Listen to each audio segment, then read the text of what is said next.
चौथा इलाज, अपनी पूंजी की रक्षा करें। अर्कद ने चौथे दिन अपनी कक्षा से कहा, दुर्भाग्य को चमकता निशाना अच्छा लगता है। इंसान को अपने पर्स में रखे धन की दृढ़ता से रक्षा करना चाहिए। अगर वह ऐसा नहीं करेगा तो धन उसके पास से चला जाएगा।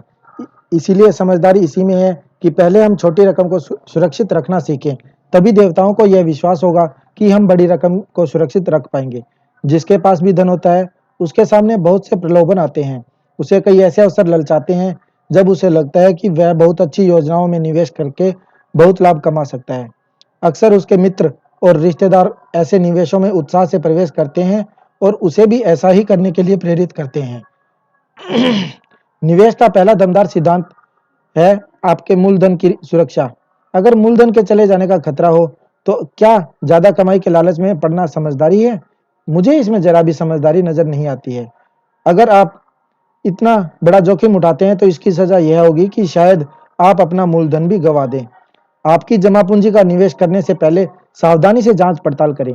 पहले पूरी तरह आश्वस्त हो जाएं कि आपकी पूंजी सुरक्षित लौट आएगी। फटाफट अमीर बनने की हवाई इच्छाओं से गलत दिशा में न चले जाएं। किसी व्यक्ति को कर्ज देने से पहले आपको यह यकीन कर लेना चाहिए कि उसमें कर्ज चुकाने की सामर्थ्य है। यह भी देख ले कि कर्ज चुकाने के बारे में उसकी प्रतिष्ठा कैसी है, ताकि कहीं अनजाने में आप उसे अपनी मेहनत की कमाई तोहफे में न दे रहे हो। किसी भी क्षेत्र में निवेश करने से पहले अपने मूलधन पर मंडराने वाले खतरों के बारे में जान लें। मेरा पहला निवेश दुर्भाग्यपूर्ण और दुखद था। 1 साल तक मैंने मेहनत से जो पैसा बचाया था, मैंने उसे अजमर नामक ईंट बनाने वाले को दे दिया था, जो दूर देशों की यात्रा पर जा रहा था। वह इस बात के लिए तैयार हो गया कि वह टायर से मेरे लिए फिनिशंस के दुर्लभ रत्न खरीद लाएगा। हमारी योजना यह थी कि हम उन रत्नों को ज्यादा दामों पर बेचकर मुनाफे को आपस में बांट लेंगे। फिनिशियंस बदमाश थे और उन्होंने अजमर को रत्नों की बजाय कांच के टुकड़े पकड़ा दिए। मेरी पूरी जमा पूंजी चली गई थी। आज मेरे पास इतना ज्ञान आ चुका है कि मैं तत्काल समझ लूंगा कि रत्न खरीदने के लिए ईंट बनाने वाले पर भरोसा करना मूर्खता है। मैं अपने अनुभवों की समझदारी से आपको यह सलाह देता हूं कि अति आत्मविश्वास में आकर अपनी पूंजी का ऐसी जगह पर निवेश न करें जहां पर उसके डूबने का खतरा हो। बेहतर यह है कि आप धन के प्रबंधन में अनुभवी लोगों की समझदारी भरी सलाह लें। इस तरह की सलाह मांगने पर मुफ्त में मिल जाती है।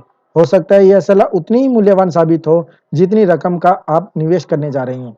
सच तो यह है कि अगर यह सलाह आपकी पूंजी को डूबने से बचाती है तो यह आपकी पूंजी जितनी ही मूल्यवान होती है। यह खाली पर्स का चौथा इलाज है। यह इलाज बहुत महत्वपूर्ण है क्योंकि पर्स के भर जाने के बाद यह उसे खाली होने से बचाता है। अपनी जमा पूंजी को नुकसान से बचाएं। सिर्फ वही निवेश करें जहां आपका मूलधन सुरक्षित रहे, जहां पर आप जब चाहें इसे दोबारा पा सकें और जहां आपको उचित ब्याज लगातार मिलता रहे। बुद्धिमान लोगों से सलाह लें। धन की लाभकारी प्रबंधन में अनुभवी लोगों से सलाह लें। असुरक्षित निवेशों से अपने धन की बुद्धिमत्तापूर्वक रक्षा करें। पांचवा इलाज, अपने घर को लाभकारी निवेश बनाएं। अर्कद ने अपनी कक्षा को पांचवा सबक सिखाते हुए कहा, इंसान अपनी कमाई का 10वां हिस्सा इसीलिए अलग रखता है ताकि वह भविष्य में जीवन का आनंद ले सके। बहरहाल, अगर वह अपनी आमदनी के बचे हुए 9 हिस्सों में से भी कुछ बचा सके और उसका लाभकारी निवेश कर सके तो उसका खजाना ज्यादा तेजी से बढ़ेगा। बेबीलोन के बहुत से लोग अपने परिवार के साथ किराए के मकानों में रहते हैं। हालांकि उनके आसपास का माहौल अच्छा नहीं रहता। वे हर महीने किराए के रूप में मकान मालिक को बहुत सा धन देते हैं। अक्सर उनके मकानों में बाग बगीचों के लिए जगह नहीं होती। उनकी पत्नियां पेड़ पौधे नहीं लगा पाती हैं जिनसे हर औरत को खुशी मिलती है। उन मकानों में बच्चों के खेलने के लिए कोई जगह नहीं होते, इसीलिए वे गंदी गलियों में खेलते रहते हैं। किसी भी व्यक्ति का परिवार तब तक जिंदगी का पूरा आनंद नहीं ले सकता जब तक कि उसके मकान में इतनी जगह न हो कि उसके बच्चे साफ सुथरी धरती पर खेल सकें और उसकी पत्नी न सिर्फ सुंदर फूल उगा सके बल्कि परिवार को खिलाने के लिए अच्छी सब्जियां भी उगा सके। अपने पेड़ों के अंजीर और अंगूर खाकर हर इंसान खुश होता है। अपने घर का स्वामी बनने में उसे गर्व का एहसास होता है। इससे उसका आत्मविश्वास बढ़ता है और वह अपने सभी प्रयासों में ज्यादा मेहनत करता है। इसीलिए मैं यह सलाह देता हूँ कि हर आदमी के पास अपना खुद का मकान होना चाहिए जिसमें वह और उसका परिवार रह सके। अपने घर का मालिक बनना कोई खास मुश्किल काम नहीं है। जिस व्यक्ति में भी इच्छा शक्ति हो वह ऐसा कर सकता है। हमारे महान सम्राट ने बेबीलोन की दीवारों को इतनी दूर तक फैला लिया है कि इसके भीतर बहुत सी जमीन खाली पड़ी है जिसे हम बहुत उचित कीमत पर खरीदा जा सकता है। मेरे विद्यार्थियों, मैं आप लोगों से यह भी कहता हूं कि साहूकार खुशी-खुशी उन लोगों को उधार दे देते हैं जो अपने परिवार के लिए जमीन और मकान खरीदना चाहते हैं। इस नेक काम के लिए आपको रकम आसानी से उधार मिल जाएगी। आप ईंट बनाने वाले और मकान बनाने वाले को पैसे देने के लिए उधार ले सकते हैं, बशर्ते आप अपनी तरफ से भी थोड़ी सी जमा पूंजी लगाएं और यह विश्वास दिला सकें कि आप कर्ज चुका सकते हैं।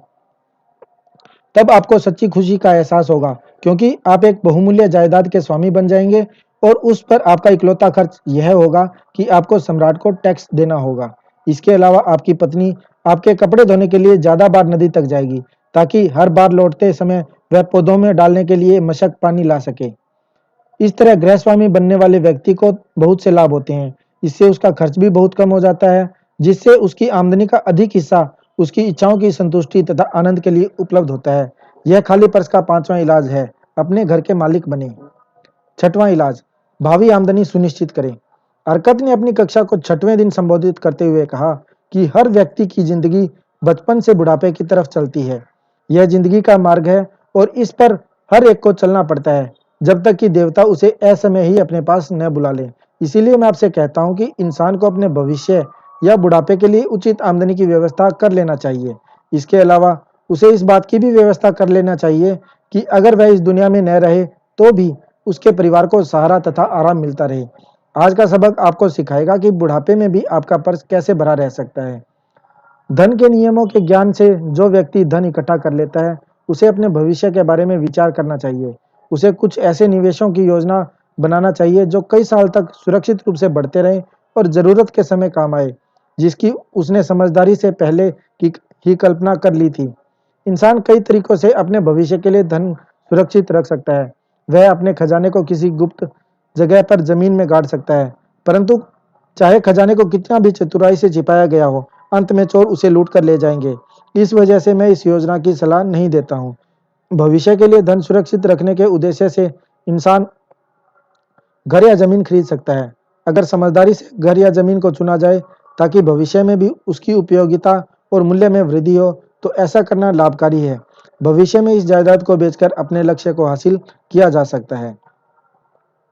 इसके अलावा इंसान नियमित रूप से साहूकार के पास छोटी-छोटी राशियां जमा करके अपने धन को बढ़ा सकता है। साहूकार द्वारा दिया जाने वाला ब्याज जब मूलधन में जुड़ जाएगा, तो धनराशि बहुत बढ़ जाएगी।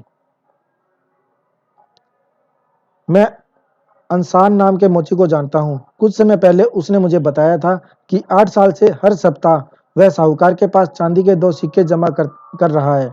साहूकार ने उसे हाल ही में उसका हिसाब बताया, जिसे सुनकर वह बहुत खुश हुआ। उसने जो छोटी-छोटी राशियां जमा की थी, वे हर 4 साल में 25% ब्याज की आम दर से बढ़कर अब चांदी के 1040 सिक्कों में बदल गई हैं। मैंने खुश होकर उसे आगे भी बचत के लिए प्रोत्साहित किया। अपने अंकों के ज्ञान से मैंने उसे बताया था कि अगर वह 12 साल तक हर हफ्ते चांदी के 2 सिक्के जमा करता रहेगा, तो साहूकार उसे चांदी के 4000 सिक्के देगा और इतनी रकम उसकी पूरी जिंदगी के खर्च के लिए पर्याप्त होगी। जब नियमित रूप से जमा करने पर छोटी राशि इतनी लाभकारी परिणाम देती है, तो किसी व्यक्ति का व्यवसाय या निवेश कितना ही समृद्ध हो, उसे उस व्यवस्था को कर लेना चाहिए कि उसके बुढ़ापे और परिवार की रक्षा के लिए पर्याप्त दौलत हो। मेरी इच्छा होती है कि मैं इसके बारे में और भी कुछ कहूँ। मेरा यह विश्वास है कि किसी दिन समझदारी से सोचने वाले लोग मौत के खिलाफ परिवार को सुरक्षित रखने की योजना बनाएंगे। इस योजना में बहुत से लोग नियमित रूप से छोटी सी राशि जमा करेंगे और उस जमा राशि में से एक अच्छी रकम मृत सदस्य के परिवार को दी जाएगी। मैं चाहता हूं कि ऐसा हो और मैं ऐसा करने की प्रबल सलाह देता हूं, परंतु आज यह संभव नहीं है, क्योंकि यह काम किसी इंसान या पार्टनरशिप की जिंदगी तक सीमित नहीं होता। इस तरह की योजना को सम्राट के सिंहासन की तरह स्थिर होना चाहिए। मुझे लगता है कि किसी दिन इस तरह की योजना बनेगी और यह बहुत से लोगों के लिए वरदान साबित होगी, क्योंकि सिर्फ पहले छोटे भुगतान के बाद ही व्यक्ति के मर जाने पर उसके परिवार के लिए दौलत की व्यवस्था हो जाएगी। परंतु हमारे समय में इस तरह की योजना नहीं है और हमारे जीवन काल में ऐसी योजना होगी भी नहीं। इसीलिए हमें अपने संसाधनों का लाभ उठाकर अपने लक्ष्य को हासिल करने के लिए दूसरे तरीके खोजना चाहिए। इसी वजह से मैं सब लोगों को सुझाव देता हूं कि वे अच्छी तरह सोचकर समझदारीपूर्ण तरीकों से अपने बुढ़ापे के लिए धन की व्यवस्था कर लें, क्योंकि जब कोई आदमी कमा नहीं सके और जब परिवार का मुखिया चला जाए, तो खाली पर्स बहुत दुख का कारण बन जाता है। तो खाली पर्स का छठवां इलाज यह है कि अपने बुढ़ापे और अपने परिवार की रक्षा के लिए पहले से ही व्यवस्था कर लें। सातवां इलाज, अपनी आमदनी की क्षमता बढ़ाएं। अर्कद ने 7वें दिन अपनी कक्षा को संबोधित करते हुए कहा, मेरे विद्यार्थियों, आज मैं आपको खाली पर्स का एक सटीक उपाय बताने जा रहा हूँ। परंतु आज मैं धन के बारे में नहीं, बल्कि आपके बारे में बात करूंगा, जो अलग अलग रंगों के कपड़ों में मेरे सामने बैठे हैं। मैं इंसान के दिमाग और जिंदगी की उन चीजों के बारे में बात करूंगा जो उनकी सफलता के समर्थन या विरोध में काम करती है। कुछ समय पहले एक युवक मेरे पास उधार मांगने आया। जब मैंने उससे पूछा कि उसे उसकी जरूरत क्यों है, तो उसने जवाब दिया कि उसके खर्च उसकी आमदनी से ज्यादा हैं। इस पर मैंने उसे कहा कि ऐसी स्थिति में कोई भी साहूकार उसे कर्ज नहीं देगा जब तक कि उसके पास अतिरिक्त धन कमाने की क्षमता न हो जिससे वह अपना कर्ज चुका सके। मैंने उससे कहा, तुम्हें अपनी आमदनी बढ़ानी चाहिए, कमाने की अपनी क्षमता को बढ़ाने के लिए तुमने क्या किया है? युवक ने कहा, मैंने वह सब किया है जो मैं कर सकता हूँ। 2 महीने में 6 बार मैंने अपने मालिक के पास जाकर अपनी तनख्वाह बढ़ाने का आग्रह किया, परंतु मुझे सफलता नहीं मिली। कोई भी व्यक्ति इससे ज्यादा बार यह अनुरोध नहीं कर सकता। हम उसके भोलेपन पर हंस सकते हैं, परंतु उस युवक में आमदनी बढ़ाने के लिए आवश्यक एक महत्वपूर्ण गुण था। उसमें ज्यादा कमाने की प्रबल इच्छा थी, जो बहुत उचित और सराहनीय है। उपलब्धि से पहले उसकी इच्छा होना चाहिए। अब आपकी इच्छाएं प्रबल और निश्चित होना चाहिए। सामान्य इच्छाएं सिर्फ कमजोर चाहत होती हैं। अगर किसी इंसान में सिर्फ अमीर बनने की चाहत है, तो उससे कोई फायदा नहीं होगा। परंतु जिस व्यक्ति में 5 स्वर्ण मुद्राएं कमाने की इच्छा है, उसकी इच्छा निश्चित है और वह इसे पूरा कर सकता है। जब वह इसे हासिल करने के लिए लक्ष्य की शक्ति का प्रयोग करेगा और सफल हो जाएगा, तो अगली बार वह 10 स्वर्ण मुद्राएं कमाने के लिए उन्हीं तरीकों का प्रयोग कर सकता है, फिर 20 मुद्राओं के लिए और बाद में 1000 मुद्राओं के लिए, और देखते ही देखते वह अमीर बन जाएगा। अपनी एक निश्चित छोटी इच्छा को पूरी करना सीख कर उसने बड़ी इच्छा को पूरी करने का प्रशिक्षण पा लिया है। इसी प्रक्रिया से दौलत हासिल की जाती है, पहले छोटी राशि, फिर उससे बड़ी राशि, जब तक कि इंसान सीखकर ज्यादा सक्षम नहीं बन जाता। इच्छाएं आसान और निश्चित होना चाहिए। अगर वे बहुत ज्यादा या बहुत जटिल हों या ऐसी हों जिन्हें हासिल करने का प्रशिक्षण उस व्यक्ति के पास न हो, तो सफलता नहीं मिलती है। जब मनुष्य अपने काम से ज्यादा कुशल बनता है, तो वह अपनी कमाने की क्षमता को भी बढ़ा लेता है। जब मैं गरीब नकल नवीस था और हर दिन कुछ सिक्कों के बदले में मृदा पत्र पर लिखता था, तब मैंने देखा कि कुछ नकल नवीस मुझसे ज्यादा काम करते थे और इस कारण उन्हें मुझसे ज्यादा आमदनी होती थी। इसीलिए मैंने यह संकल्प किया कि मैं भी उनके जितना काम करूंगा। उनके ज्यादा सफल होने का कारण जानने में मुझे ज्यादा समय नहीं लगा। मैंने अपने काम की ज्यादा रुचि ली, एकाग्रता से काम किया, अपने प्रयास में ज्यादा लगन का प्रयोग किया, और देखते ही देखते मैं जितने मृदा पत्र पर लिखता था, बहुत कम लोग उससे ज्यादा लिख सकते थे। जल्दी मुझे अपनी बढ़ी हुई क्षमता की वजह से पुरस्कार मिला। अपनी तनख्वाह बढ़ाने के लिए मुझे अपने मालिक के पास 6 बार जाने की जरूरत भी नहीं पड़ी। हमारे पास जितना ज्ञान होता है, हम उतना ही ज्यादा कमा सकते हैं।